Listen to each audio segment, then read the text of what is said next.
बात अब ज्योति के 2100 रुपये की करता हूँ। कबीर पुकार के 2 बात लख ले, एक साहिब की भक्ति वो भूखों को कुछ दे। कबीर धन चाहे तो दान कर, मुक्ति चाहे जप नाम, जो कोई दोनों नी इच्छा करे सरे सभी काम। कबीर गुरु से शिष्य जब दीक्षा मांगे, मन कर्म वचन धरे धन आगे। गरीबदास जी ने कहा है कि तन मन धन सब अर्पिए भक्ति मुक्ति के काज, जिनके उर में बंदगी तो क्या इंद्र का राज। कबीर 10वां अंश गुरु को दीजे, जीवन जन्म सफल कर लीजिए। गीता अध्याय 3 श्लोक 10 व 15 में भी यही कहा है कि श्लोक नंबर 10 प्रजापिता यानी परमेश्वर कबीर जी ने पूरा सृष्टि के प्रारंभ में प्रजाओं की तथा यज्ञों धार्मिक अनुष्ठानों के ज्ञान की रचना करके यानी सूक्ष्म वेद बताकर कहा कि तुम मेरे द्वारा बताए धार्मिक अनुष्ठान विधान के अनुसार यज्ञ यानी धार्मिक क्रिया करके उसके द्वारा वृद्धि को प्राप्त हो, यानी धनी बनो व भक्ति से भगत बनो।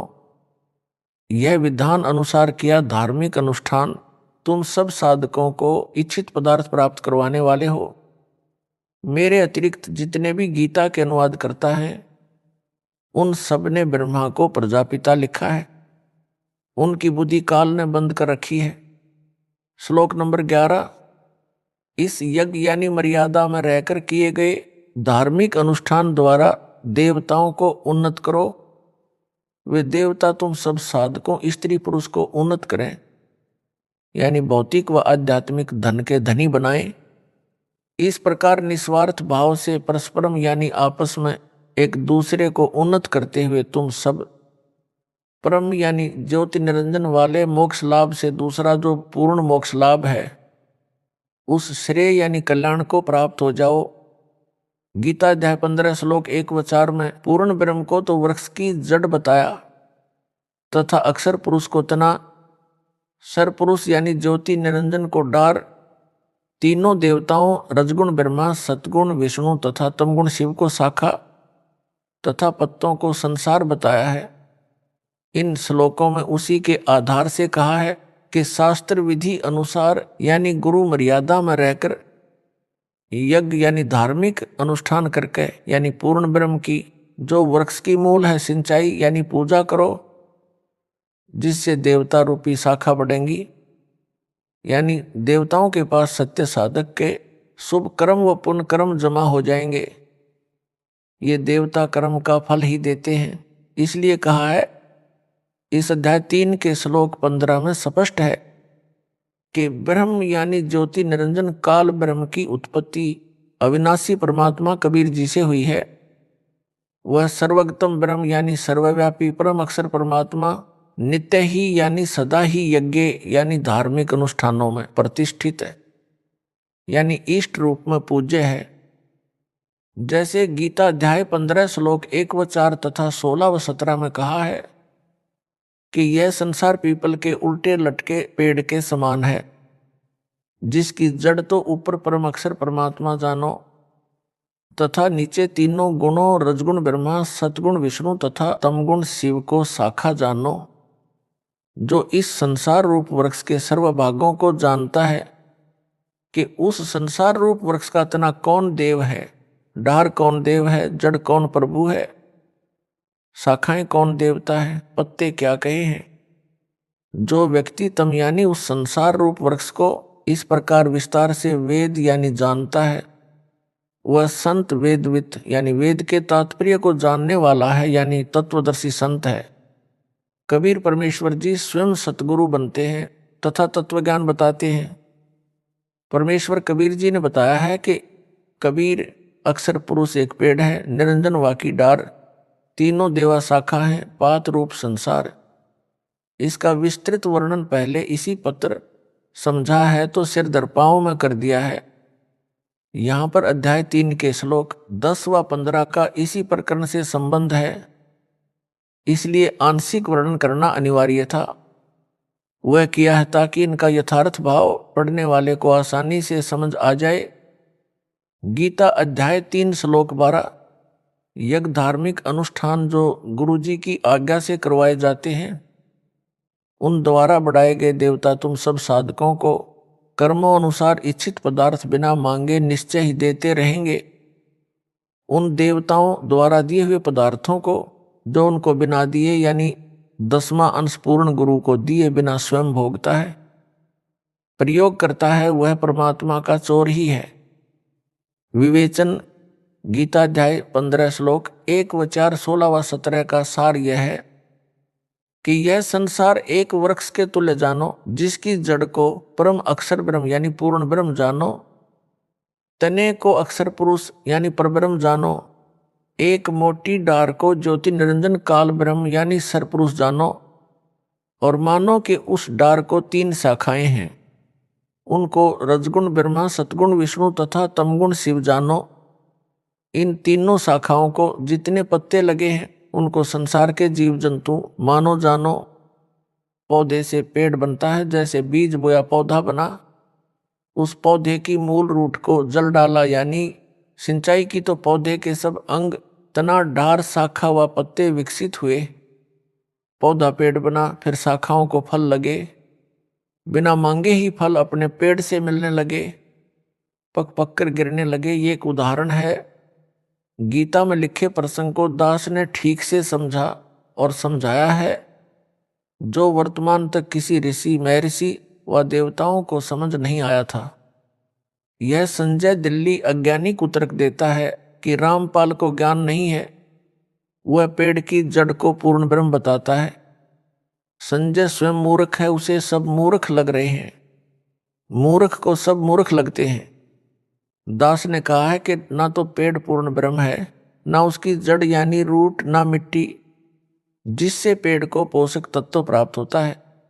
यह तो प्रकरण वश उदाहरण देकर गीता में तथा सूक्ष्म वेद में अध्यात्म ज्ञान समझाया है, जो दास ने सुलझाया यानी सरल किया है। गीता अध्याय 3 श्लोक 13, जो भगत जन व भगत मतियां पूर्ण गुरु सतगुरु द्वारा किए धार्मिक अनुष्ठान में पूर्ण ब्रह्म यानी परम अक्षर ब्रह्म को इष्ट मानकर प्रतिष्ठित करके भोग लगाया जाता है, फिर शेष बचे प्रसाद को खाते हैं, वे सब पापों से मुक्त हो जाते हैं। जैसे पहला पाप दान ना करना, दूसरा पाप गुरु के अतिरिक्त अन्य को दान करना, जो कुपात्र को दिया दान भी पाप है, उसका कोई लाभ नहीं मिलता। विष्णु धर्म के प्रवर्तक बाबा जम्बेश्वर जी ने कहा है कि कुपात्र को दान देना ऐसे व्यर्थ जाता है जैसे रही की जमीन में बीज बोना। सुपात्र को दिया दान ऐसे लाभ देता है जैसे उपजाऊ ढहर भूमि में बीज बोना। तीसरा पाप निर्धारित धन दान न करना, जैसे यह दास ज्योति हवन यज्ञ के लिए 1.25 किलोग्राम गाय या भैंस का घी दान करने को कहता है। फिर यह भी विधान है कि 10वां अंश सच्चे व पूर्ण गुरु को दान करना चाहिए, वह ना किया तो भी पूर्ण लाभ नहीं मिलता। चौथा पाप सत्य साधना ना करके नकली गुरु से दीक्षा लेकर भक्ति व दान करना। पूर्ण ब्रह्म की पूजा ना करके देवी देवताओं को इष्ट रूप में पूजना 5वां पाप है। भूत विद्या वालों के पास जाना यह 6ठा पाप है। तीर्थों पर पूजार्थ जाना आदि आदि अनेकों पाप है। उपरोक्त सब पापों से मुक्ति भक्तों भगत मतियों को दिलाने के लिए ज्योति यज्ञ के लिए दास रामपाल दास 2100 रुपये दान करने को कहता है तथा अखंड व खुला पाठ करवाने की भी प्रेरणा करता है, ताकि धीरे धीरे 10वां अंश भी गुरु को दान हो जाए। भगत को एक बार 10वां अंश अधिक लगता है। इस विधि से उनको पापों से बचाता है। सन 2015 के बाद हालात सामान्य होने के पश्चात प्रतिवर्ष परमेश्वर कबीर जी के प्रगट दिवस पर विशाल भंडारा किया जाता रहा है। सन 2019 में तो हरियाणा तथा मध्य प्रदेश में दोनों जगह भंडारा किया गया था, जिसमें करोड़ों रुपए का पुण्य किया गया तथा जंतर मंत्र दिल्ली में लगातार 3 वर्ष भंडारा किया। सन 2020 में कोरोना महामारी के कारण कोई कार्यक्रम नहीं किया गया, तो भी टीवी चैनल पर परमात्मा का प्रगट दिवस मनाया, पाठ किया। अब 23 सितंबर 2020 से 3 आश्रमों में लगातार पाठ किए जा रहे हैं। आगे महीने में एक आश्रम में 2 पाठ 5-5 दिन के किए जाएंगे, जो दास की आज्ञा से किए जा रहे हैं, महापुण्य प्रदान करेंगे। इसके अतिरिक्त भूखों को घर घर जाकर भोजन सामग्री बांटी जा रही है। कबीर परमेश्वर जी ने कहा है कि कबीर पुकार के दो ये बात लख ले, एक साहिब की बंदगी और भूखों को कुछ दे। अर्थात कबीर परमेश्वर जी का आदेश है कि भगत पूर्ण गुरु की शरण में जाए और उसको 10वां अंश दान करे।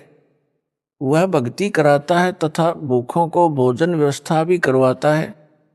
भूखे परिवारों को भोजन देते हैं। जैसे वर्तमान में पूरे विश्व में कोरोना महामारी का प्रकोप है, जिसके कारण पूरे भारत में लॉकडाउन हुआ, जिस कारण से कोई व्यक्ति धन उपार्जन का कार्य नहीं कर पा रहा। मजदूर व उनके बच्चे भूख से व्याकुल हुए। उनके लिए मेरी आज्ञा से मेरे प्रिय विश्वसनीय सब भगत व भगतमती, शिष्य व शिष्या दान कर रहे हैं।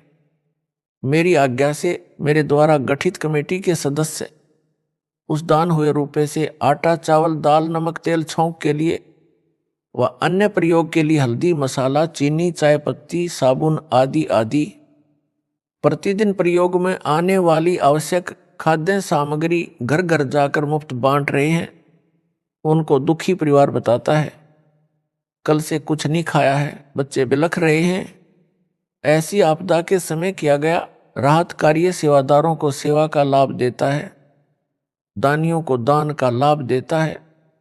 यह धार्मिक यज्ञ मेरे सुशिष्याएं सुपुत्री कर रहे हैं।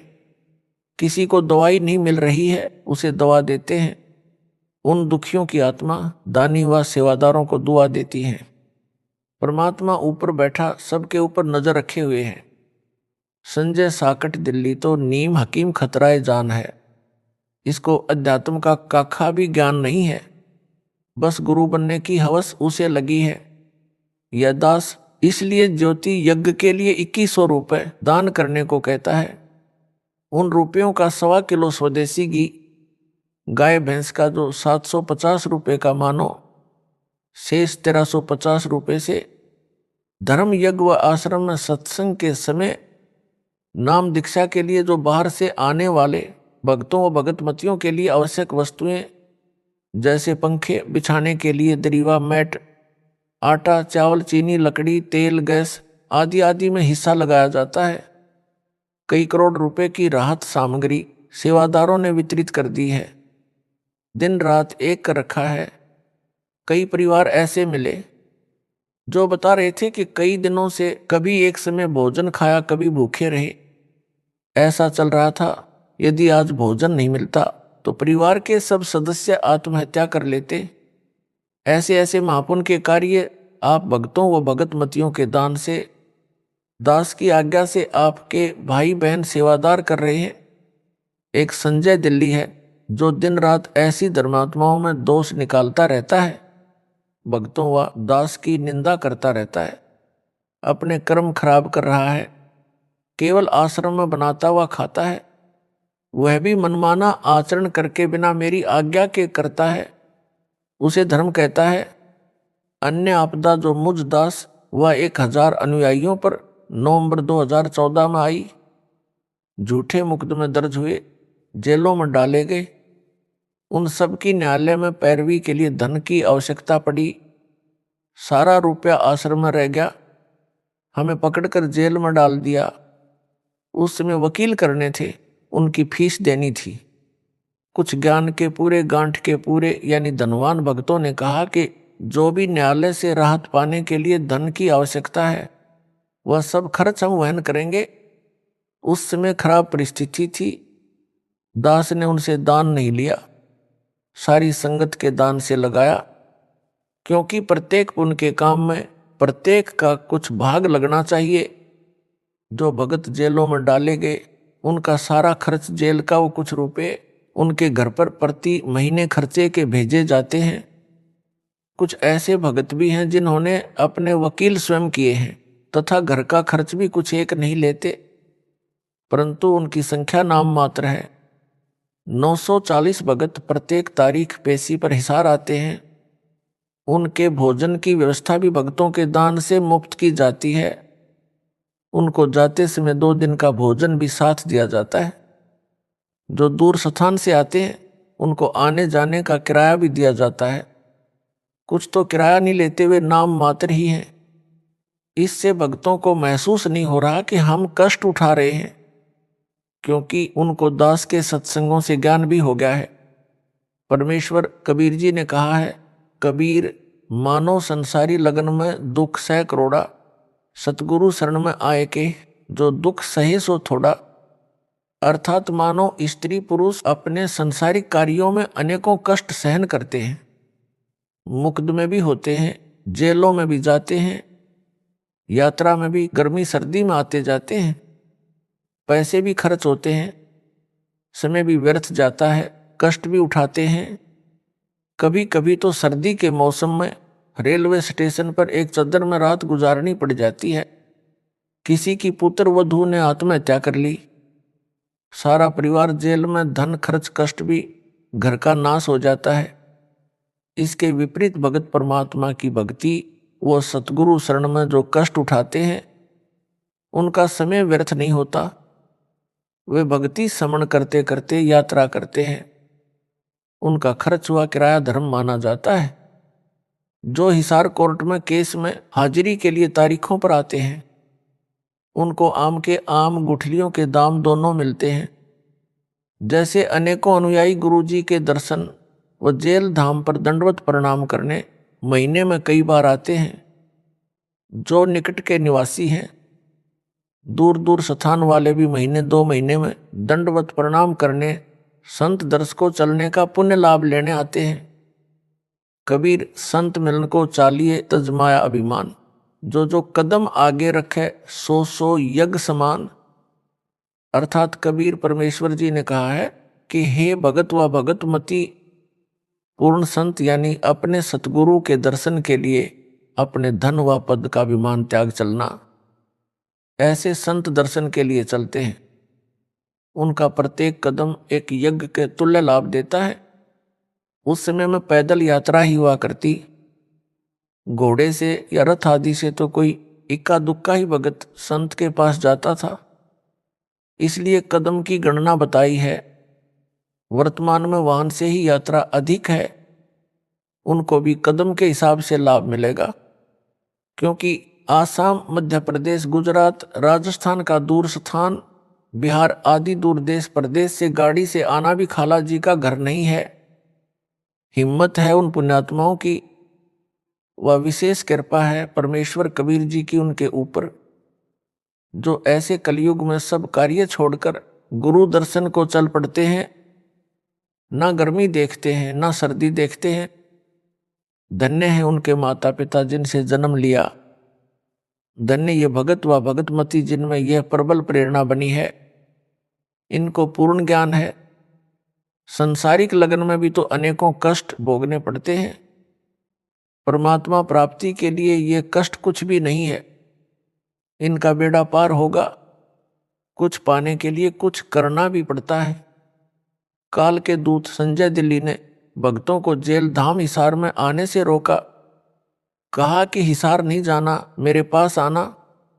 यह संगत को उपरोक्त संत मिलन को चलने वाले पुण्य से वंचित करवाकर भक्ति हानि करवाना चाहता था, परंतु दास के आदेश के पश्चात और अधिक संगत हिसार आने लगी। जब तक सूरज चांद रहेगा, भक्तों भगत मतियो तुम्हारा नाम रहेगा। इसी प्रकार जो मुकदमे में हैं, वे मुकदमे की सेवा में हिसार कोर्ट में पेशी पर आते हैं। उनको भी यही लाभ मिलता है। उनको तो मार मार खीर खिलाई जा रही है। धन भाग है उनका, पूर्ण ज्ञान है उनको भी, नहीं तो विचलित हो जाते। कोई भी टस से मस नहीं हुआ है। 1-2 ज्ञान में कच्चे थे, वे उसके यानी संजय दिल्ली के जाल में फंसे हैं। गीता अध्याय 3 श्लोक 14-15 का सरलार्थ। संपूर्ण प्राणी अन्न से उत्पन्न होते हैं, क्योंकि नर मादा से उत्पत्ति उनके शरीर से निकले बीज से होती है। बीज अन्न खाने से बनता है। इसलिए कहा है अन्न की उत्पत्ति वृष्टि यानी बारिश के जल से होती है। पहले समय में सब कृषि बारिश पर निर्भर थी, इसलिए कहा है बारिश यज्ञ यानी धार्मिक अनुष्ठान जो विधि विधान से किया जाता है उससे होती है। यज्ञ यानी धार्मिक अनुष्ठान शास्त्रों में वर्णित विधि से किए कर्मों से होता है। कर्म काल ब्रह्म ने उत्पन्न किए, क्योंकि काल ब्रह्म यानी ज्योति निरंजन के लोक में सब प्राणियों को कर्म करके ही खाने पीने की सुविधाएं मिलती हैं। केवल सतलोक जो सबका निज घर है उसमें बिना कर्म किए सब सुख सुविधाएं मिलती हैं। और ब्रह्म अक्षर पुरुष यानी ज्योति निरंजन की उत्पत्ति अविनाशी परमात्मा यानी पूर्ण ब्रह्म कबीर जी से हुई जान। इससे स्वसिद्ध है कि सर्वगतम ब्रह्म यानी परम अक्षर ब्रह्म सदा ही यज्ञ यानी धार्मिक अनुष्ठान में प्रतिष्ठित है। सर्वगतम ब्रह्म का अर्थ है कि जिस परमात्मा की सत्ता सबके ऊपर है, जो सब जगह निर्बाध जा सकता है। ब्रह्मा विष्णु तथा शिव तीनों काल ब्रह्म के निज निवास 21वें ब्रह्मांड में नहीं जा सकते। ये सर्वगतम यानी सर्वव्यापी नहीं है। काल ब्रह्म यानी अक्षर पुरुष यानी परब्रह्म के लोक में नहीं जा सकता। यह भी सर्वगतम ब्रह्म यानी सर्वव्यापी परमात्मा नहीं है। अक्षर पुरुष परम अक्षर ब्रह्म के सतलोक में नहीं जा सकता, इसलिए यह भी सर्वगतम ब्रह्म यानी सर्वव्यापी परमात्मा नहीं है। परम अक्षर ब्रह्म यानी सतपुरुष कबीर जी सब लोकों में निर्बाध जा सकता है। वेद भी कहते हैं कि पूर्ण परमात्मा सबसे ऊपर के लोक में बैठा है, वहां से चलकर पृथ्वी पर आता है। रास्ते में अक्षर पुरुष का लोक भी है, उसमें भी आता है, फिर क्षर पुरुष के लोक में पृथ्वी पर आता है।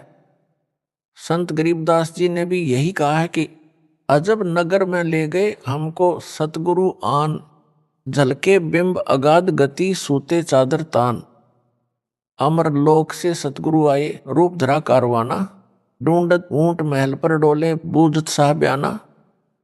अर्थात कबीर परमेश्वर जी जो गरीबदास जी के सतगुरु हैं, वे मेरे को यानी संत गरीबदास जी को सतलोक से चलकर आकर गांव छुड़ानी में मिले, अपने अमरलोक यानी सतलोक में लेकर गए।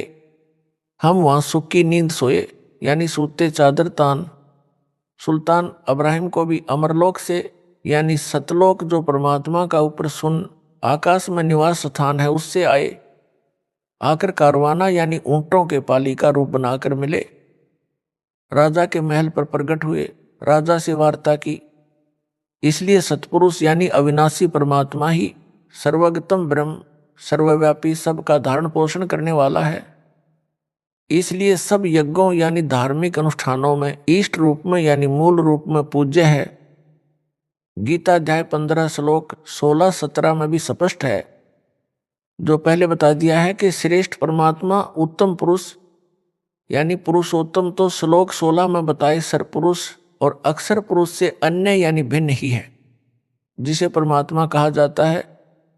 जो तीनों लोकों में प्रवेश करके सबका धारण पोषण करता है वह अविनाशी परमेश्वर है। जो विधि विधान से धार्मिक अनुष्ठान किए जाते हैं उनका फल पूर्ण परमात्मा भगत भगत मति की किस्मत में लिख देता है। जो सुविधा यहाँ काल ब्रह्म के लोक में सतपुरुष कबीर जी के भगत भगत मतियों को चाहिए, उनका कर्म अनुसार भुगतान तीनों देवता ही करते हैं। ये भाग्य में लिखे को ना कम कर सकते हैं ना अधिक। जैसे कोई नौकर सेठ की नौकरी करता है तो उसकी हाजिरी लगती है, वे हाजिरी मुनीम के पास जाती है, वह नौकर को तनख्वाह देता है। वह उसको ना कम कर सकता है ना अधिक, और ना तनख्वाह को रोक सकता है। यह उदाहरण समझने के लिए पर्याप्त है। सतगुरु विमुखा युग युग रोए। सतगुरु को त्याग कर मनमाना आचरण करने वाला संसार सागर से पार नहीं हो सकता। उस आत्मा का कल्याण सतगुरु जी की शरण में रहकर मर्यादा का पालन करते हुए आजीवन भक्ति करने से ही होगा। उदाहरण, परमेश्वर कबीर जी को एक जीव को काल के जाल से निकालने के लिए बहुत लंबा संघर्ष करना पड़ता है। आप सब भगत व भगतमती जो मुझ दास से दीक्षित हो, आपके पीछे परमेश्वर कबीर जी युगों से लगे हैं आपको शरण में लेने के लिए, यानी काल ब्रह्म के जाल से निकालने के लिए इतना घोर कष्ट उठाया है। जितना सुल्तान अब्राहिम अधम को व कमाली को काल जाल से निकालने में कष्ट उठाए थे, सुल्तान अधम के लिए यानी जो सम्मन वाली आत्मा थी, कभी ऊंट वाला बने, कभी यात्री का वेश बनाया, वे नौकरानी का वेश बनाकर बाग में गए, 3 कोड़ों यानी कोरडों की चोट खाई, फिर 3 कुत्ते लेकर जंगल में लीला की, आखिर में उसे काल की दलदल से निकालकर छोड़ा।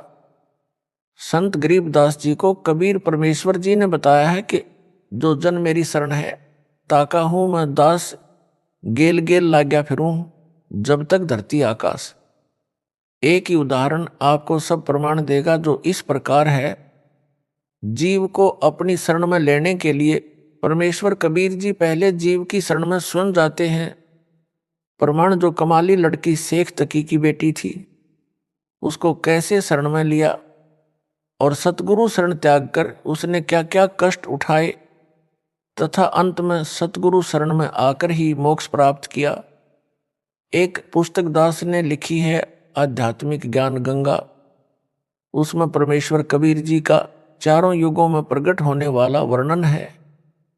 सतयुग तथा त्रेता युग में स्वामी रामानंद यानी काशी वाले की आत्मा वेदविग व गंगाधर नाम का ऋषि था तथा कमाली वाली आत्मा उसकी पत्नी दीपिका व सूर्या नाम से थी, जो दोनों युगों में जन्मे। वे दोनों प्रत्येक युग में पति पत्नी बने, दोनों जन्मों में निसंतान रहे। उन आत्माओं को शरण में लेने के लिए परमेश्वर कबीर जी दोनों युगों में बालक रूप में उनको मिले, उनको अपने परवरिश की सेवा देकर पुनभागी बनाया। परंतु उन जीवनों में उन दोनों ने दीक्षा नहीं ली, शरीर छोड़कर दोनों स्वर्ग गए। फिर दोनों का पृथ्वी पर भिन्न स्थानों पर जन्म होता रहा। स्वामी रामानंद को भी कलयुग में शिष्य बनकर शरण में लिया। कमाली की कथा इस प्रकार है। दीपिका व सूर्या वाली आत्मा मुसलमान धर्म में राबिया नाम की कन्या के रूप में जन्मी। जब वह 12-13 वर्ष की थी, तब सतपुरुष कबीर जी उसको जिंदा बाबा के रूप में जंगल में मिले, उसे ज्ञान समझाया। पूर्व जन्म के शुभ संस्कार से लड़की ने शीघ्र ज्ञान समझकर दीक्षा ले ली। 4 वर्ष वह साधना की, फिर धर्म के व्यक्तियों के दबाव से त्याग दी, मुसलमान धर्म वाली साधना करने लगी। पूरी कथा आप पुस्तक आध्यात्मिक ज्ञान गंगा तथा पुस्तक कबीर परमेश्वर में पढ़ें। यहाँ केवल उसी प्रसंग पर चर्चा करूंगा जो आप जी को समझाना चाहता हूं। राबिया गुरुद्रोही नहीं हुई, गुरु विमुख हो गई, यानी गुरु जी को त्याग दिया, यानी उनके द्वारा बताई सत्य साधना किसी कारण से त्याग दी, जिस कारण से उसको पूर्व जन्मों में की बाल भगवान कबीर जी की सेवा तथा राबी वाले जन्म में 4 वर्ष की सत साधना से 3 मानव जन्म और मिले। राबी वाले जन्म में विवाह हुआ, परंतु पति से मिलन भी नहीं किया, आजीवन ब्रह्मचर्य का पालन किया। मक्का धाम की हज यात्रा के दौरान मार्ग में एक कुतिया जो प्यास से मरने वाली थी को कुएं से जल निकाल कर पिलाया, उसकी जान बचाई। कुएं की बाल्टी कुएं में गिरी थी, यानी बाहर नहीं थी। राबी ने अपने सिर के बाल उखाड़े, उनकी रस्सी बनाई, अपने शरीर के वस्त्र उतारकर रस्सी से बांधे, कुएं में वस्त्र भिगो भिगो कर कुतिया की प्यास बुझाई। सिर से रक्त निकला, उसे वस्त्रों के जल से साफ किया, गीले वस्त्र पहने यात्रा पर पैदल जा रही थी, चलने लगी। उसी समय मक्का वाला मंदिर उड़कर कुएं के साथ लगकर खड़ा हो गया। राबिया तो चली ही मक्के के लिए थी, तुरंत मक्के में प्रवेश किया। मक्का हवाई जहाज की तरह उड़ चला, उसी स्थान पर स्थापित हो गया। पूरे मुसलमान समाज में राबिया की भक्ति की चर्चा हुई। सबने मान लिया कि राबिया तो सीधी स्वर्ग यानी बहिष्त में जाएगी, परंतु ऐसा नहीं हुआ। संत गरीबदास जी ने बताया है कि गोरख से ज्ञानी घने, सुखदेव जति जहान, सीता सी बहु भारिया, संत दूर स्थान। अर्थात गोरखनाथ जी परमात्मा कबीर जी से ज्ञान सुनकर मान बैठा था कि मेरे समान कोई ज्ञानी है, परंतु पार नहीं हुआ। क्योंकि उसको निज नाम नहीं मिला। परमेश्वर कबीर जी ने कहा है कि 33 अरब ज्ञान हम बाखा, मूल ज्ञान हम गुप्त ही राखा। सुखदेव ऋषि जैसे जति पुरुष दुनिया भर के हैं, यानी अनेकों हैं, जो केवल अपनी पत्नी तक ही सीमित रहे हैं तथा परस्त्री को कभी नहीं छुआ। सीता जैसी भार्या पत्नी बहुत हैं, जो अपने पति के अतिरिक्त अन्य पुरुष में सौपन में भी आस्था नहीं करती। परंतु मोक्ष तो सतगुरु की शरण में सत साधना मर्यादा में रहकर करने से होगा, केवल उपरोक्त महिमा से नहीं होगा। कहा है कि उपरोक्त प्रकार के मानो असंख्यों मिल जाएंगे, परंतु संत का घर दूर है, यानी संत यानी सतगुरु के समान महान व कल्याणकारक कोई नहीं है। ऐसे संत का मिलना सुदुर्लभ है। गीता अध्याय 7 श्लोक 19 में भी काल ब्रह्म ने कहा है कि हे अर्जुन, बहुनाम जन्मनाम अन्ते ज्ञानवान माम प्रपद्ये वासुदेव सर्वम इति स महात्मा सुदुर्लभ। अर्थात मुझ काल ब्रह्म की भक्ति अनेकों जन्म जन्मांतरों के बाद कोई एक करता है। अन्य जन्मों में सब अन्य देवी देवताओं की भक्ति करते रहते हैं, परंतु वासुदेव यानी सर्वव्यापी सबका मालिक परम अक्षर ब्रह्म वही पूज्य है, वही सबका उत्पत्ति करता है, वही सबका धारण पोषण करता है, वही परमात्मा कहा जाता है। वही पुरुषोत्तम यानी उत्तम पुरुष है, वही वास्तव में अविनाशी है। उसी की पूजा करो। यह ज्ञान बताने वाला और उसके पास तीनों नाम हो, उसको सार शब्द का ज्ञान हो और उसको उसके गुरुजी ने दीक्षा देने का अधिकार दिया हो।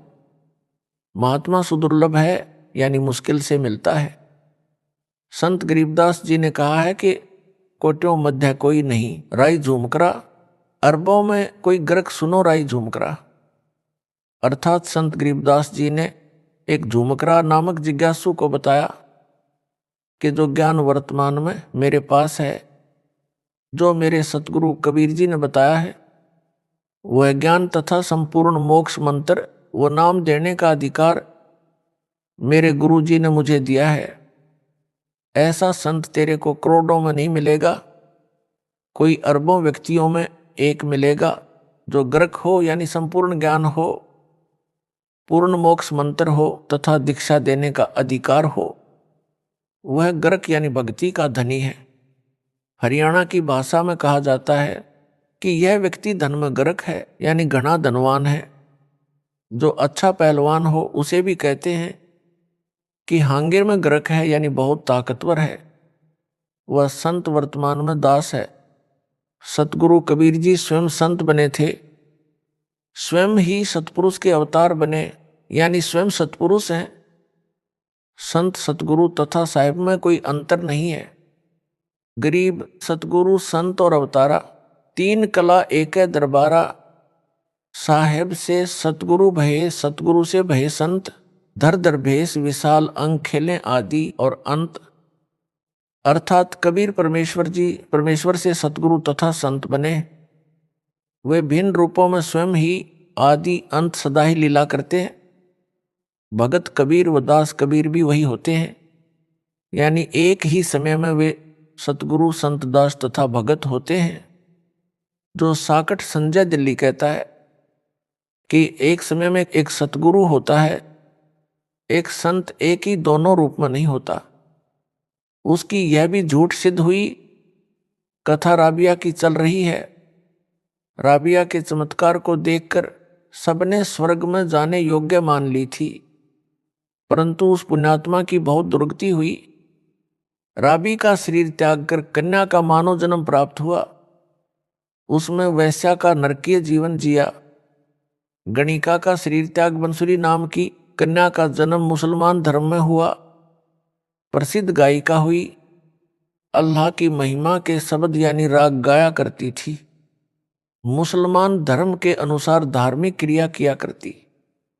बांसुरी ने मुसलमान काजी मुल्ला व पीरों से सुना था कि जो मक्का में बनी धार्मिक मस्जिद में मर जाता है वह सीधा जन्नत यानी स्वर्ग में जाता है। बांसुरी वाली आत्मा अल्लाह के प्रति कुर्बान थी। उसने जन्नत यानी स्वर्ग में जाने के लिए अपना सिर काटकर मक्के वाली मस्जिद में चढ़ा दिया, अपनी कुर्बानी दे दी, परंतु कुछ हाथ नहीं लगा। इसके पश्चात बादशाह सिकंदर लोधी के धार्मिक गुरु शेख तकी के घर कन्या का जन्म हुआ। 12 वर्ष की आयु में मृत्यु हो गई। कब्र में शव दफनाया गया। आत्मा धर्मराज के दरबार में अगले अन्य प्राणी के जन्म के इंतजार में लाइन में खड़ी थी। परमेश्वर कबीर जी ने शेख तकी को प्रेरित किया। उसने अपनी लड़की को जिंदा करने की शर्त रखी। राजा सिकंदर लोधी व दिल्ली तथा आसपास के हजारों व्यक्ति जो दर्शक खड़े थे, कब्र खुदवाकर मृत लड़की को कबीर परमेश्वर जी ने जीवित किया।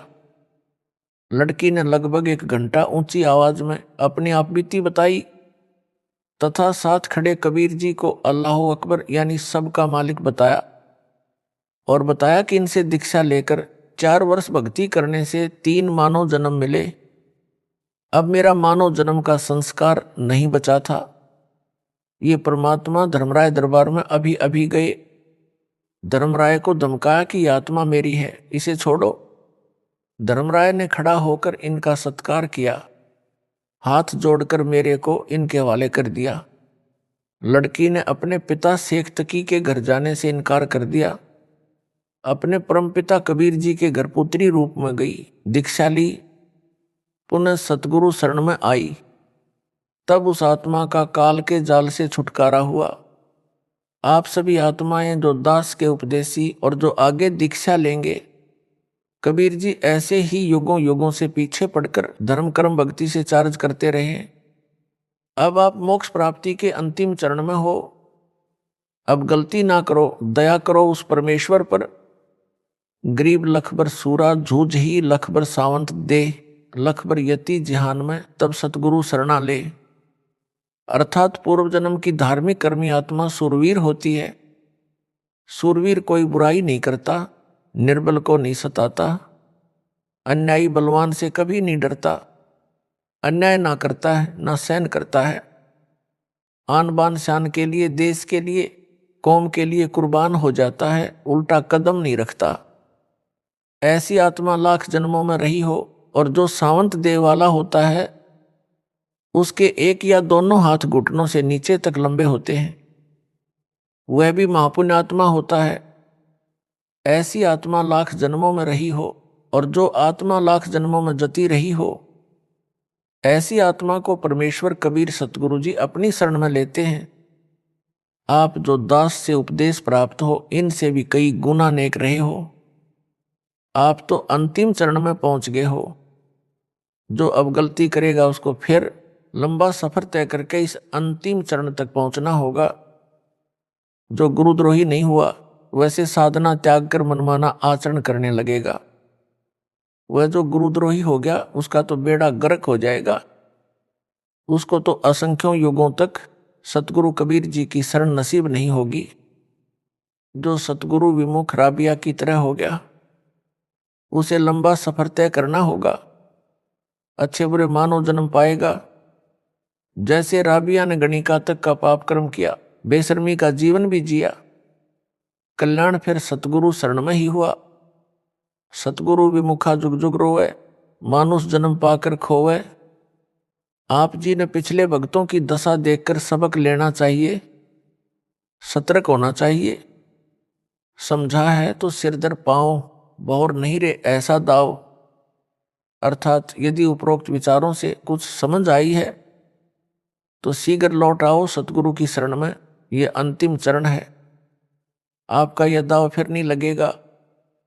परमेश्वर की प्रियात्माओं, यह वह मूल ज्ञान, तत्व ज्ञान, सार ज्ञान जो आज तक दास के अतिरिक्त किसी ने नहीं बताया, यह परमेश्वर कबीर जी की दया से मेरे गुरु भगवान स्वामी रामदेवानंद जी के आशीर्वाद से दास ने स्पष्ट किया है, आपके रूबरू किया है। ऐसे यह 9 मन सूत सुलझाया है। काल का दूत होने की अन्य पहचान, संजय दिल्ली अपने आश्रम में प्रतिदिन की जाने वाली संध्या आरती में 5 ज्योति थाली में जगाकर आरती करता है। 5 ज्योति तो 5 देवी देवताओं के लिए होती हैं। एक ब्रह्मा सावित्री जी, 2 विष्णु लक्ष्मी जी, 3 शिव पार्वती जी, 4 गणेश जी तथा 5 दुर्गा देवी जी। मंदिरों में 5 ज्योति लगाकर आरती की जाती है। संध्या आरती यानी शाम की आरती में केवल एक ज्योति सतपुरुष की जलाई जाती है। एक के साधे सब सदे, सब साधे सब जाए, माली सिंचे मूल को, फूले फले अघाए। दास मूल यानी रूट की पूजा करता हुआ करवाता है। जो पूर्ण ब्रह्म यानी सतपुरुष कबीर जी की पूजा है। संजय काल का दूत है, यह सब साध रहा है, यानी शाखाओं की पूजा करता हुआ करवाता है। इससे सिद्ध है कि यह काल का पक्का दूत है। इसका नाम खंड होते ही काल प्रविष्ट हो चुका है। अब यह जितने भी कदम उठाएगा वे सब सतपुरुष कबीर जी के विरुद्ध उठाएगा। कहेगा कि मैं सतपुरुष की पूजा करता हूं। इसको स्वयं ज्ञान नहीं है कि तू क्या कर रहा है। इसकी बुद्धि पर काल बैठा है। संत गरीबदास जी ने स्पष्ट किया है कि गरीब सतगुरु संगत छोड़कर चाहे लाख वर्ष जब कीन, इंद्री कर्म ना मोक्ष होए रहे काल के अधीन। अर्थात जो भगत सतगुरु का साथ छोड़ देता है वह चाहे लाख वर्ष तक जाप करता रहे, उसके पाप कर्म कभी समाप्त नहीं होते, पूर्ण मोक्ष नहीं होता। वह काल ज्योति निरंजन के अधीन रहता है, यानी काल जाल में रह जाता है। इंद्री कर्म न मोक्ष होए का तात्पर्य है कि जो कर्म करते हैं वे 10 इंद्रियों से करते हैं। कर्म इंद्रियों यानी हाथ पैर आदि से जो पाप करते हैं या अनजाने में हो जाते हैं, जैसे चलते समय पैरों के नीचे जीव जंतु मरना आदि आदि। सतगुरु विमुख व निगुरे यानी गुरु बिना व्यक्ति को सब पाप लगते हैं। तथा ज्ञान इंद्रियों यानी आंख नाक कान जीभ यानी वचन से जो पाप कर्म होते हैं या किए जाते हैं वे कभी मोक्ष यानी क्षमा नहीं होते। वह सतगुरु संगत छोड़ने वाला भगत व भगतमती कभी काल जाल से नहीं निकल सकता। परंतु सतगुरु के भगत को अनजाने में हुए पाप नहीं लगते। संजय साकट का मूल ज्ञान संजय दिल्ली की अज्ञानता का प्रमाण। संजय अज्ञानी 5 ज्योति लगाकर आरती करना सही बताता है। उसके लिए जिस वाणी को आधार बनाता है, कहता है कि आरती में भी लिखा है। वह संध्या आरती नंबर 1 की वाणी नंबर 2 है, जो इस प्रकार है। पाती पंच पोप कर पूजा, देव निरंजन और न दूजा। विवेचन, इस वाणी में पाती पंच लिखा है, जिसका अर्थ है कि 5 पत्तियों और पॉप यानी फूलों से पूजा करते हैं। यह विष्णु जी की पूजा है। 5 पत्तियां तुलसी की भी चढ़ाते हैं और बेल की पत्तियां भी देव पूजा में चढ़ाते हैं। कबीर जी कहते हैं कि जो विष्णु जी की पूजा करते हैं वे गलती पर हैं। सतपुरुष के अतिरिक्त कोई निरंजन यानी माया रहित देव यानी प्रभु नहीं है, यानी सतपुरुष के अतिरिक्त कोई पूज्य देव नहीं है। ध्यान दें, इस वाणी में पाती पंच लिखा है, ना कि बाती पंच। बाती का अर्थ ज्योति यानी बत्ती है तथा पाती का अर्थ पत्ता है। यह अज्ञानी संजय पाती का गलत अर्थ ज्योति बता रहा है। कबीर जी ने धर्मदास जी को यही बताया था। काल ने कहा है कि मैं अपने दूत तेरे पंथ में भेजकर गलत ज्ञान प्रचार करवाऊंगा। जो वाणी तो तेरी यानी कबीर जी की वाणी ही पढ़ेंगे और उनका अर्थ गलत करके तेरे अनुयायियों को सत्य पथ से भ्रमित करके मेरी यानी काल ज्योति निरंजन की शरण में रखेंगे, वे सब काल ब्रह्म के लोक में रह जाएंगे। संत गरीबदास जी ने कहा है कि भरम भक्ति ना कीजिए भाई, तुम हो काल की फर्दी माही। अर्थात संत गरीबदास जी ने कहा है कि हे भाई, तुम काल के दूत गुरु के द्वारा भ्रमित किए हो, उसके द्वारा भ्रम पैदा करके बताई गलत भक्ति ना करो। इस गलत भक्ति से तुम काल ज्योति निरंजन की फर्दी यानी फर्द में चढ़े हुए हो, यानी आप पर काल का मालिकाना हक है। जैसे जमीन खरीदने वाले ने रजिस्ट्री करवाई फिर इंतकाल करवाया, उसके पश्चात वह जमीन उस खरीदने वाले की फर्द में चढ़ जाती है तो उस जमीन का खरीददार मालिक हो जाता है। काल की फर्दी में होना, काल की जागीर होना, यानी काल के कागजों में चढ़े हो। किसी काल के दूत द्वारा भ्रमित होकर जो गलत साधना यानी भ्रम भक्ति कर रहे हो, उसे छोड़कर पूर्ण सतगुरु से दीक्षा लेकर सत्य भक्ति करो, जिसके भक्ति धन से आप काल की फर्द से निकलकर सतपुरुष की जागीर हो जाओगे, आप सतलोक चले जाओगे। आगे परमेश्वर कबीर जी की वाणी से ही प्रमाणित करता हूं कि पाती माने पत्ता और बाती माने ज्योति है। काल का दूत संजय भ्रमित कर रहा है। पाती का अर्थ ज्योति करता है, जो गलत है, यह अज्ञानी है। संत गरीबदास जी ने भी स्पष्ट किया है कि गरीब पाती तोड़ चढ़ावे अंधे, जिनके कदे ना कट हैं फंदे। गरीब बेल पत्र को तोड़ चढ़ावे करें देव पूजा, कर्म भरम करते हैं मोक्ष पंथ नहीं सूझा। यहां आरती नंबर 1 वाणी नंबर 2 में 5 पाती लिखा है, उसका अर्थ पत्ता है। संजय ज्योति अर्थ करके भरमाता है। निम्न आरती की वाणी में स्पष्ट है कि पाती तो पत्ते को कहा है, बाती ज्योति का बोधक है। कबीर परमेश्वर की ही बनाई आरती नंबर 1 है, उन्हीं की बनाई आरती नंबर 7 तथा 8 है, जिनमें पाती तो पत्ते का तथा बाती ज्योति का बोधक है। आरती नंबर 7 वाणी नंबर 3 में इस प्रकार है, तेज का थाल तेज की बाती, तेज का पुष्प तेज की पाती। आरती नंबर 8 वाणी नंबर 3 इस प्रकार है, आपे दीपक आपे बाती आपे पुष्प आप ही पाती। इन दोनों वाणियों में कबीर परमेश्वर जी ने स्पष्ट कर दिया है कि तेज का थाल तेज की बाती, बाती का अर्थ ज्योति है। रुई की बनी बाती जो दीपक में रखकर घी या तेल दीपक में डालकर जलाई जाती है, जिसे ज्योति भी कहते हैं। सतलोक में सब पदार्थ व वस्तु नूर यानी तेज से बने हैं। बेल के पत्ते, तुलसी के पत्ते भी सतलोक में नूर यानी तेज के बने हैं। जिन देवताओं की तुम पाती यानी बेल पत्र व तुलसी पत्र चढ़ाकर वो पुष्प यानी फूल चढ़ाकर पूजा करते हो, उनसे अपना कल्याण चाहते हो, वे तो सतलोक के पत्तों व फूलों से भी गए गुजरे हैं। सतपुरुष यानी मैं यानी कबीर जी सब कुछ यानी सर्वेस्वा हूं। दीपक व उसमें जलाई जाने वाली बाती यानी ज्योति तथा पाती, पत्ते व फूल सब मेरे हैं।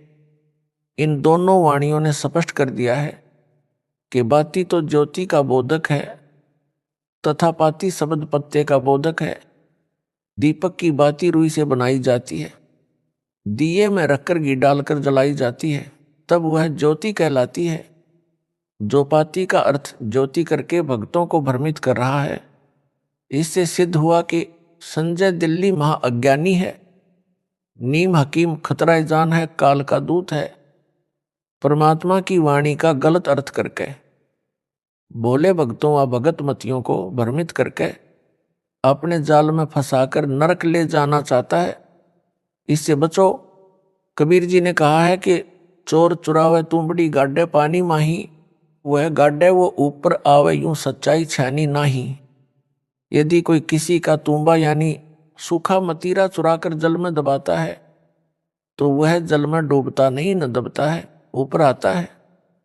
इसी प्रकार कोई सच्चाई को दबाने की कोशिश करता है तो वह कभी सफल नहीं होगा। इससे सिद्ध हुआ कि संजय दिल्ली झूठा है।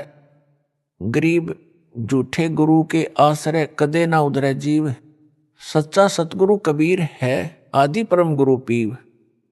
अर्थात नकली गुरु से दीक्षा लेकर जीव का कभी उद्धार नहीं होगा। सतगुरु कबीर जी सच्चे सतगुरु तथा परमेश्वर हैं। वर्तमान में दास की शरण में आना परमात्मा कबीर की शरण में आना है। संजय साकिट कहता है कि कबीर साहिब तथा कबीर देव में अंतर है, एक परमात्मा का बोध नहीं है। यानी कबीर देव जहां लिखा है वह कबीर परमेश्वर के बारे में नहीं है। उत्तर जो अज्ञानी पाती यानी पत्ते का अर्थ ज्योति यानी घी से जलने वाला दीपक कर सकता है, तो कबीर देव का अर्थ अन्य, कबीर साहिब का अर्थ अन्य करने में क्या शर्म करेगा। कबीर देव कबीर साहिब का बोधक शब्द है। जहां वेदों में कबीर देव लिखा है उसका अर्थ कबीर परमेश्वर है। संजय सब भविष्यवाणियों को अपने लिए कही बताता है। संजय दिल्ली कहता है कि जितनी भी भविष्यवाणियां हैं ये सब मेरे लिए कही हैं। जैसे असुर निकंदन रामायणी में कहा है कि सतगुरु दिल्ली मंडल आईसी मैं दिल्ली से आया हूं, इसलिए यह मेरे लिए कहा है। मैं ही वह तत्वदर्शी संत हूं जो सबका कल्याण करेगा। इसका उत्तर कबीर जी ने कहा है कि खरनार होए केहरी कब हूं सिंह की खाल उड़ाएं। अर्थात यदि गधे को सिंह की खाल उड़ाकर शेर बनाया जाए तो वह खर यानी गधा कभी केहरी यानी लायन नहीं हो सकता, बोली से पिछाना जाएगा, यानी तत्व ज्ञान से पहचान हो जाएगी। तत्वदर्शी संत कौन है, उसका अज्ञान आपके समक्ष दास ने नंगा कर दिया है। आप समझ लें कि तत्वदर्शी कौन है। संजय दिल्ली भ्रमित करता है कि सार शब्द से मोक्ष होगा। मेरे को सार नाम नहीं दिया है तो क्या फर्क पड़ता है। मेरे पास सार शब्द है जो किसी के पास नहीं है। वाणी बोलता है, नामा छिपा ओम तारी पीछे सोहम भेद विचारी, सार शब्द पाया जद लोई आवागवन बहुर ना होई। इसका उत्तर यह है, ऐसे नकली गुरु पृथ्वी का नाश करने के लिए जन्म होते हैं। संत गरीबदास जी ने कहा है कि गरीब बीजक की बातां कहें बीजक नाही हाथ, पृथ्वी डोबन उतरे कह मीठी बात।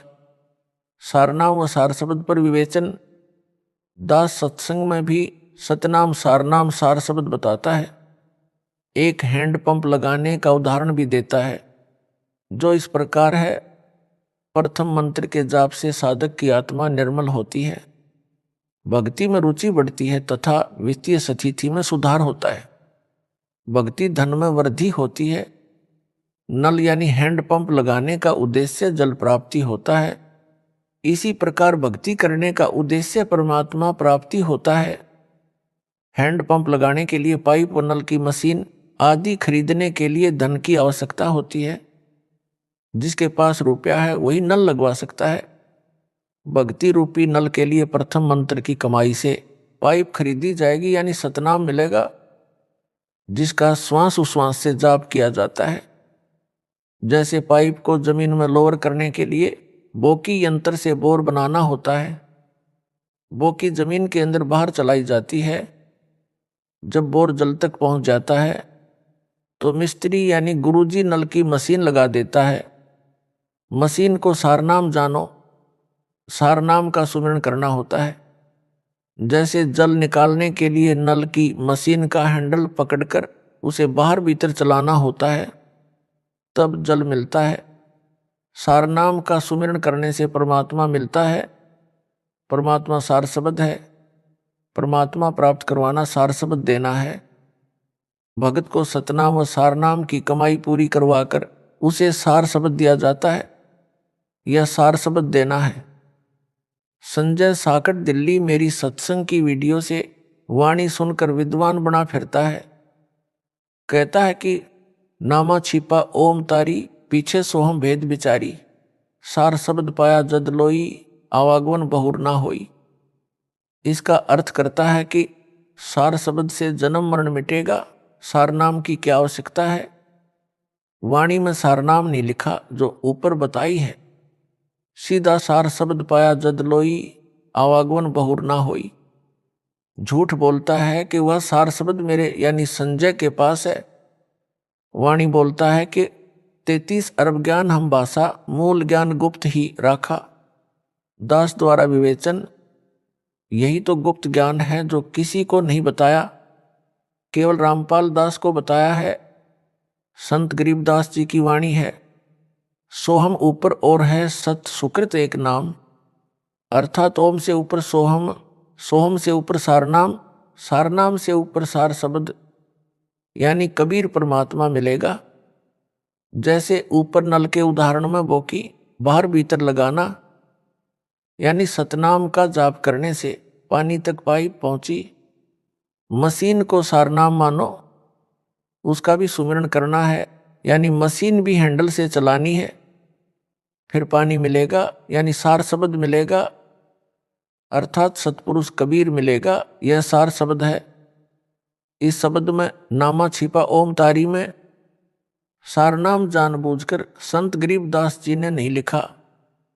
जैसे ब्रह्म वेदी में मूल कमल का मंत्र यानी नाम लिख दिया, स्वाद कमल का नाम लिख दिया, नाभि कमल का नाम लिख दिया, हृदय कमल का नाम लिख दिया, कंठ कमल का छोड़ दिया।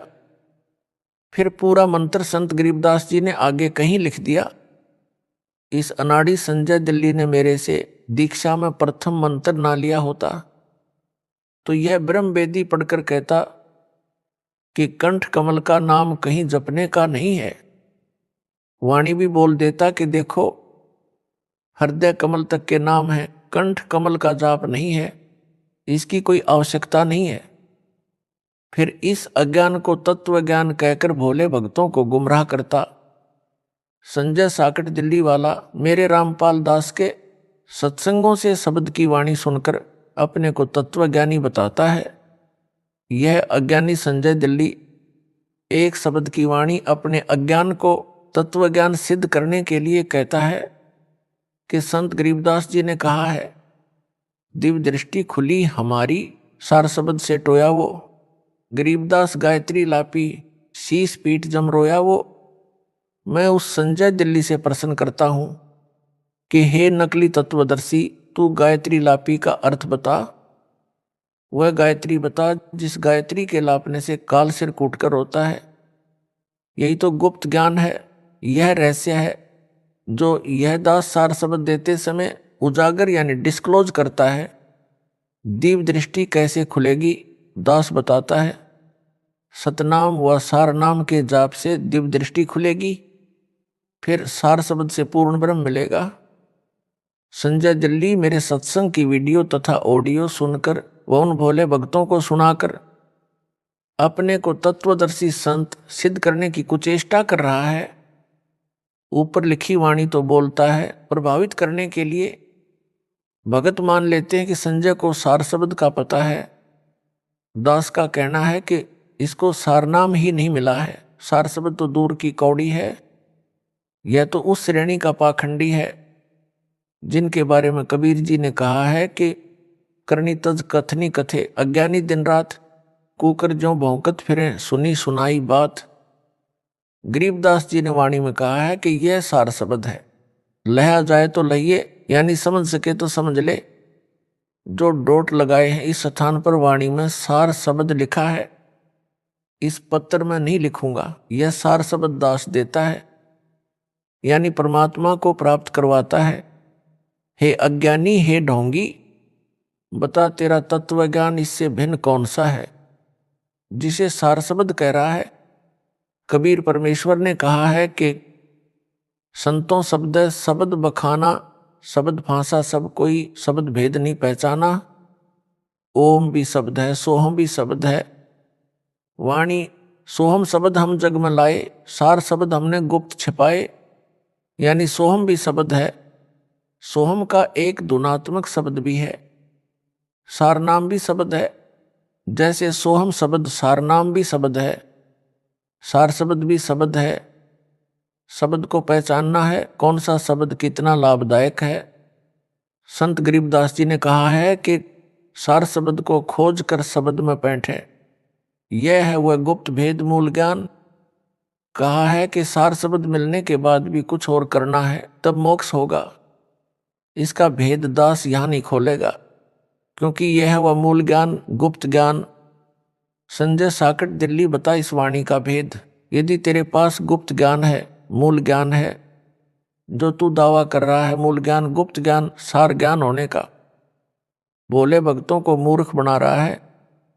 संजय दिल्ली वाला कहता है कि सतगुरु अलग है, संत अलग, साहिब अलग है।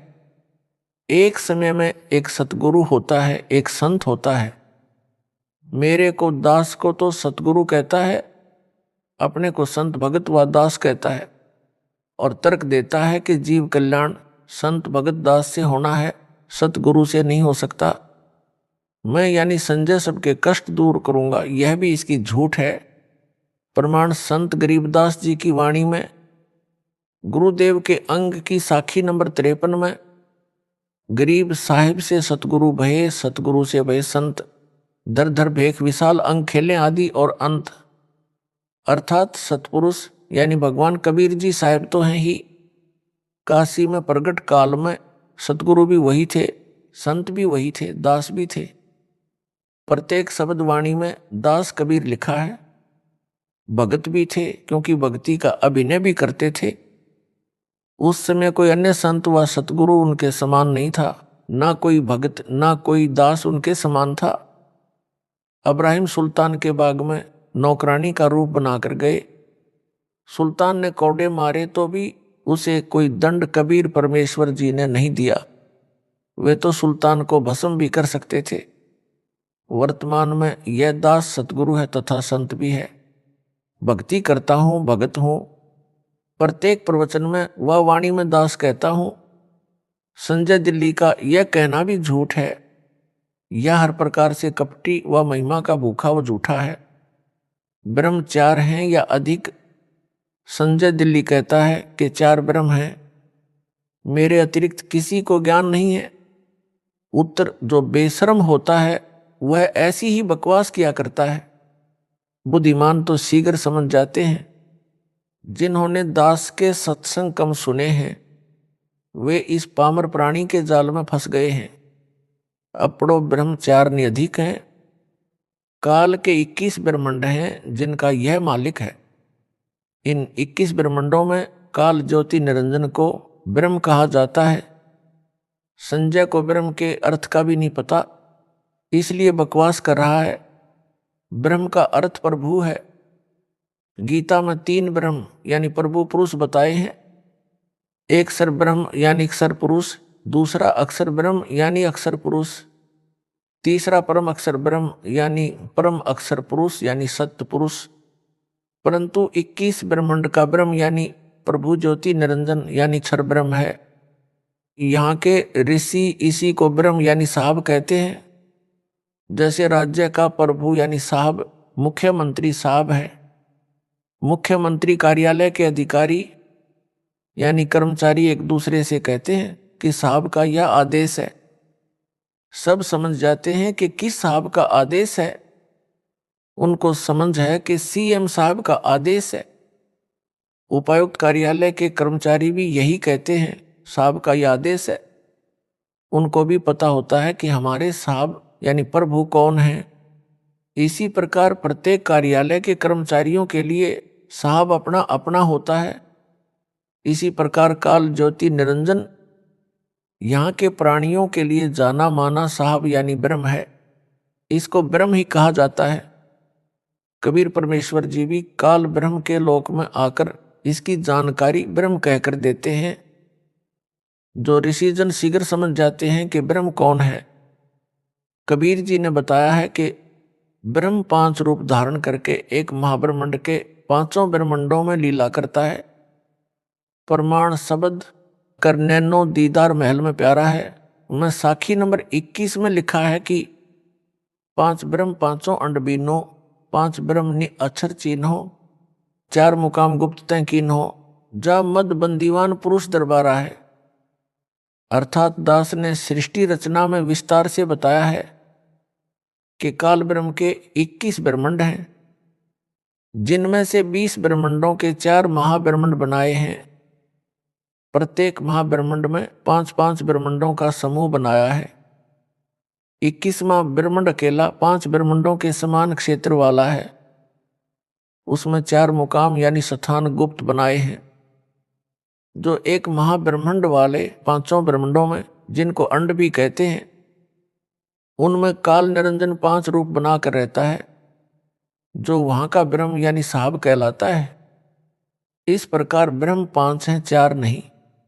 जिस ब्रह्मांड में हम रह रहे हैं इसमें सृष्टि है तथा 4 ब्रह्मांड और हैं। ऐसे 5 ब्रह्मांडों का समूह एक महाब्रह्मांड कहा जाता है। अपने वाले ब्रह्मांड सहित 5 ब्रह्मांडों में भी यही काल ब्रह्म 5 रूप बनाकर गुप्त रहता है। कहीं पर 4 अंड यानी ब्रह्मांड 4 ब्रह्म लिखा है।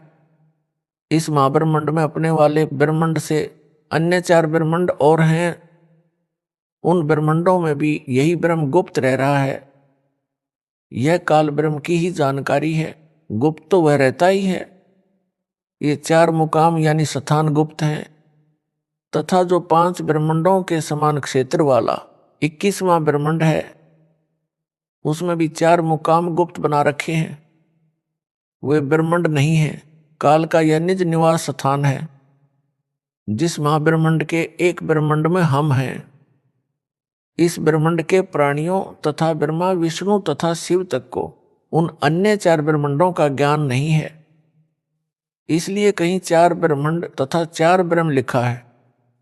इनको भी 4 गुप्त मुकाम कहा जाता है। 21वें ब्रह्मांड में भी 4 मुकाम गुप्त हैं। इस अज्ञानी संजय दिल्ली ने कहीं पर 4 ब्रह्म पढ़ लिया, उससे तत्वदर्शी बन बैठा। जिस ब्रह्मांड में हम हैं, इस महाब्रह्मांड के मध्य वाले ब्रह्मांड में कुछ जीव काल ने भ्रमित करके रखे हैं। वे मान रहे हैं कि यह सतलोक है, यही तो काल जाल है, यही तो वह गुप्त ज्ञान मूल ज्ञान है जो दास से अतिरिक्त किसी को ज्ञान नहीं। फिर भी हमने तो पूर्ण ब्रह्म का ज्ञान रखना है। ब्रह्म काल चाहे 20 हो, हमारे लिए उनका ज्ञान रखना क्या जरूरी है? ज्ञान तो यह रखना है कि काल ब्रह्म के जाल से कैसे छूटा जाए। वह ज्ञान दास की संगत का बच्चा बच्चा जानता है। इस संजय साकट को उसका भी ज्ञान नहीं है। यदि ज्ञान होता तो यह झूठ कपट करता ही नहीं।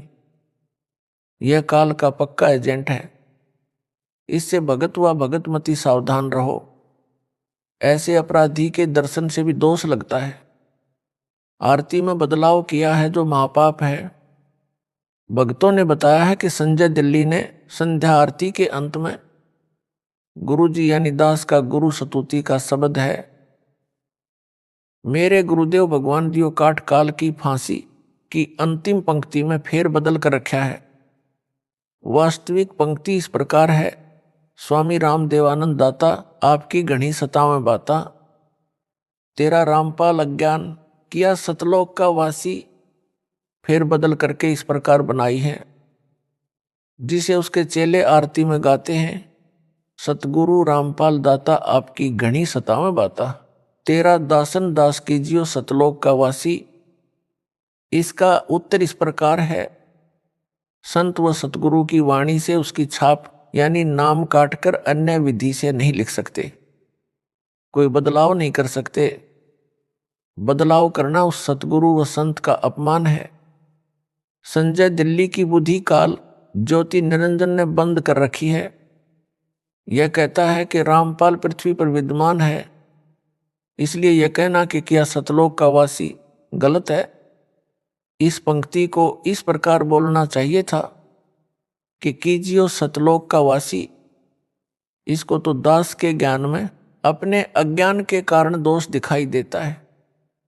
बात करता है मेरे को तत्व ज्ञान मूल ज्ञान है, जिसका किसी को ज्ञान नहीं। जैसे संत गरीबदास जी ने कहा है कि दास गरीब कबीर का चेहरा, सतलोक अमरपुर डेरा। संत गरीबदास जी पृथ्वी पर विद्यमान थे तथा उसी समय कहा है कि मैं सतगुरु कबीर जी का चेहरा यानी दास हूं। मेरा डेरा यानी निवास सतलोक यानी अमरपुर में है, यानी मैं सतलोक का वासी हूं, जो मेरे सतगुरु कबीर जी ने सतलोक का वासी किया हूं। अज्ञानी संजय तो है ही काल का एजेंट। इसने तो वाणी के अर्थों का अनर्थ करके बताना ही है, क्योंकि इसने नरक में जाना है। जो अज्ञानी है उनकी जड़ बुद्धि यानी पत्थर के समान जड़ है। वे इन तत्व ज्ञान से भरी अमृतवाणियों को कैसे समझ सकते हैं? उनमें एक संजय दिल्ली है। यदि यह दास इस वाणी में इस प्रकार बदलाव करे, दास रामपाल स्वामी रामदेवानंद का चेहरा कीजियो सतलोक अमरापुर डेरा, कैसा लगेगा? संत गरीबदास जी का अपमान, परमात्मा कबीर जी का अपमान है, जो महापाप का कारण हो जाएगा। इसी प्रकार दास के गुरु स्तुति शब्द में फेर बदल करके संजय जालिम ने घोर अपराध किया है। मैंने किसी को नाम देने की आज्ञा नहीं दे रखी, ना आज्ञा दूंगा। दास ने किसी को नाम देने की आज्ञा नहीं दे रखी है। यह दास किसी को नाम देने की आज्ञा नहीं देगा। कलयुग में मेरे पश्चात मेरे यथार्थ कबीर पंथ यानी कबीर सागर में कबीर वाणी अध्याय में लिखा 13वां पंथ यह है, जो दास से चला है, यानी मेरे अतिरिक्त कोई गुरु नहीं होगा। कबीर जी के पंथ यानी यथार्थ भक्ति मार्ग का नाश स्वयंभू गुरुओं ने किया। काल के दूत घुस गए, जगह जगह आश्रम बनाए। भारत देश में दया धर्म की कमी कभी नहीं रही है। दानवीर अनेकों रहे हैं, वर्तमान में भी हैं, जो भावना में बहकर नकली असली को ना पहचान कर दोनों हाथों दान करते हैं। इसी कारण से आगे किसी को गुरु पद नहीं दिया जाएगा। जैसे ईसा मसीह जी के बाद कोई गुरु नहीं हुआ। यह पंथ कितना फैला, विश्व में छाया है। हजरत मोहम्मद जी के बाद कोई गुरु नहीं बना। यह पंथ कितना फैल गया।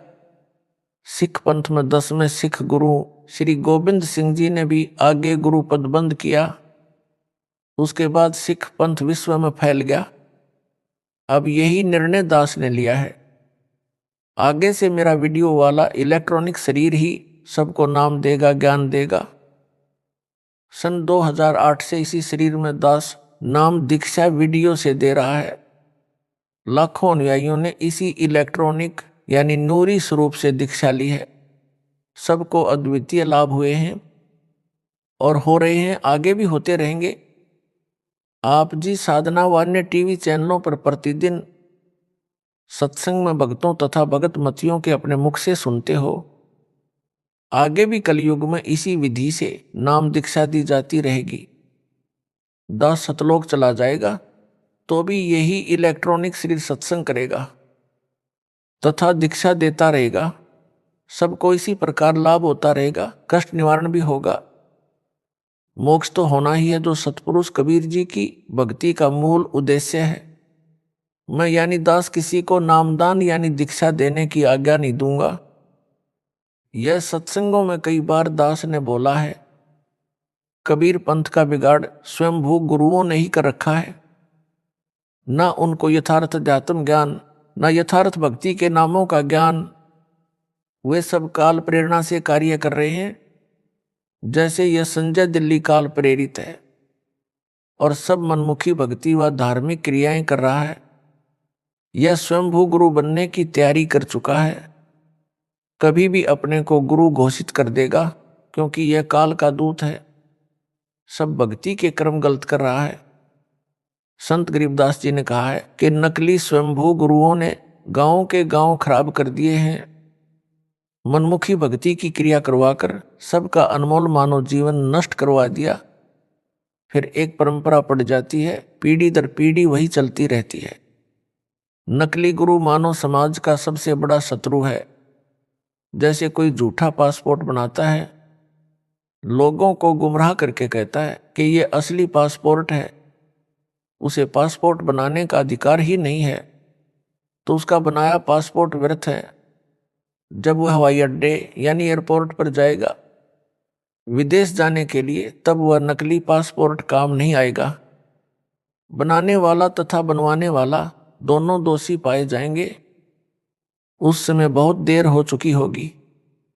इसी प्रकार जब भगत या भगतमती संसार छोड़ परलोक जाने के लिए रवाना होंगे, तब उन्हें पता चलेगा कि हमारे साथ बड़ा धोखा हुआ है। उस समय बहुत देर हो चुकी होगी। यदि संजय दिल्ली को संपूर्ण अध्यात्म ज्ञान होता तो यह नकली गुरु बनने की गलती कभी नहीं करता। इसको डर लगता कि परमात्मा नाराज हो जाएगा।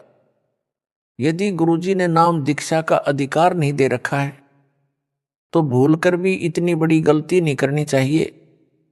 नकली गुरु के सिर पर उन सब जीवों के जीवन नष्ट करने के पाप का भार रखा जाता है।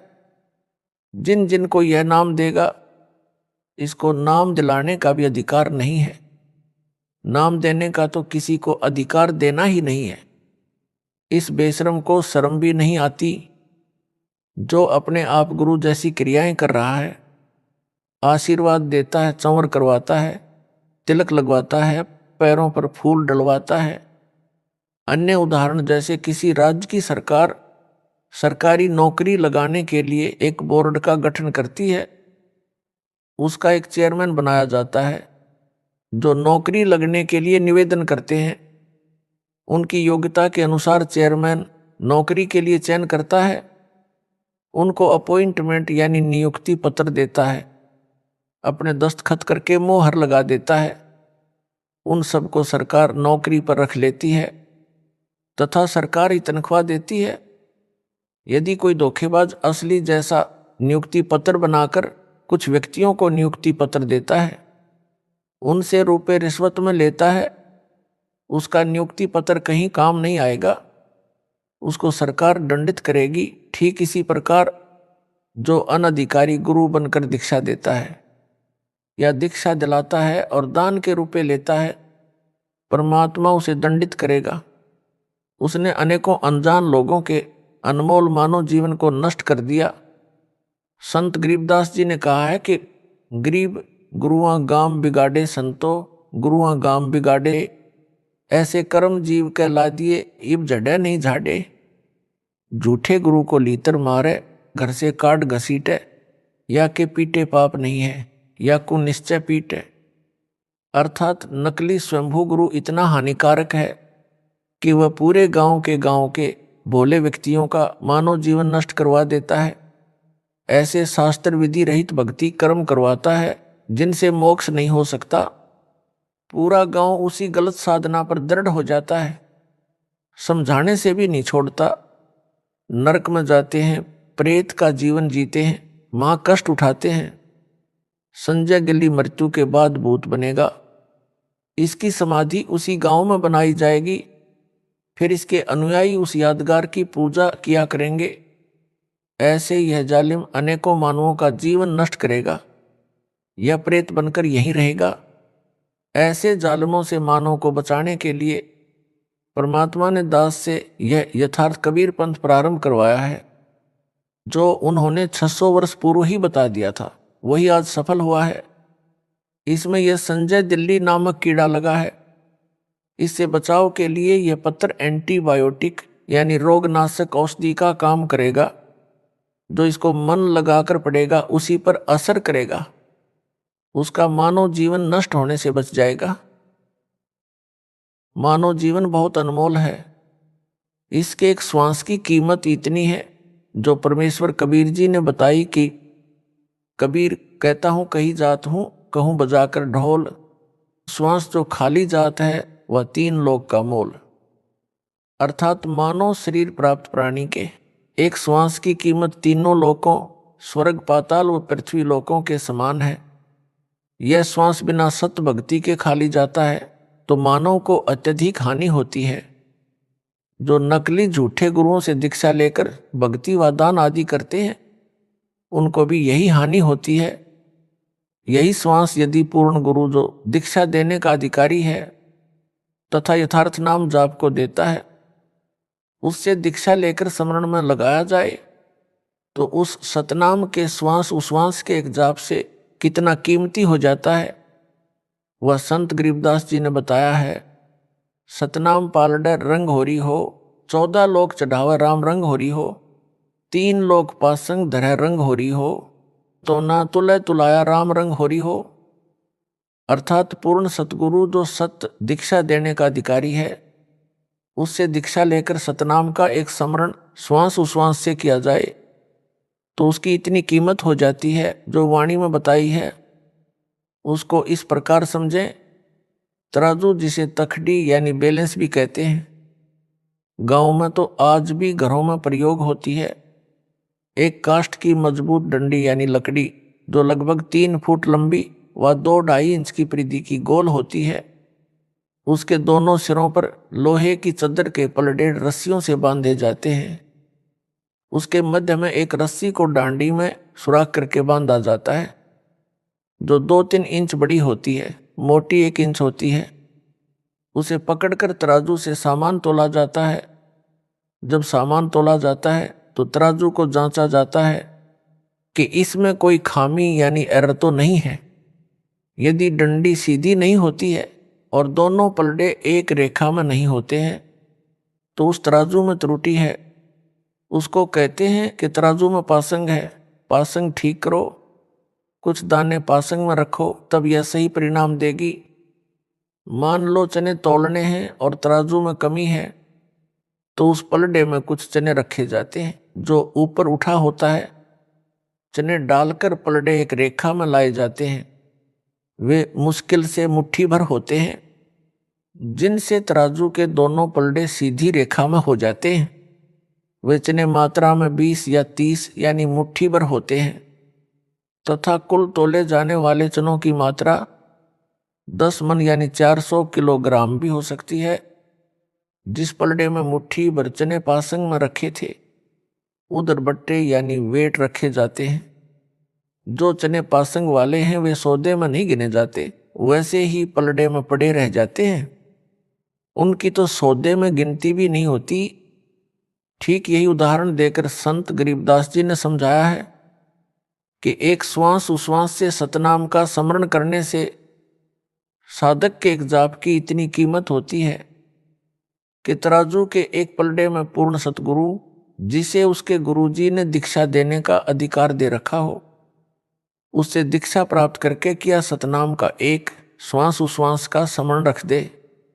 दूसरी ओर एक ब्रह्मांड में बने 14 लोकों यानी ब्रह्मा का लोक, विष्णु का लोक, शिव का लोक, देवी दुर्गा का लोक, इंद्र का लोक जो स्वर्ग से भिन्न राजधानी रूप है वह, धर्मराय का लोक, ज्योति निरंजन का लोक यानी ब्रह्मलोक, महतलोक, गोलोक आदि आदि को चढ़ा दे यानी रख दे, तथा 3 लोक यानी स्वर्ग लोक, पृथ्वी लोक तथा पाताल लोक को तो पासंग के इस स्थान पर धरे यानी रखे, तो भी एक सतनाम का विधिवत किया श्वास उश्वास से समण वाला पलड़ा भारी रहेगा, वह उठेगा भी नहीं।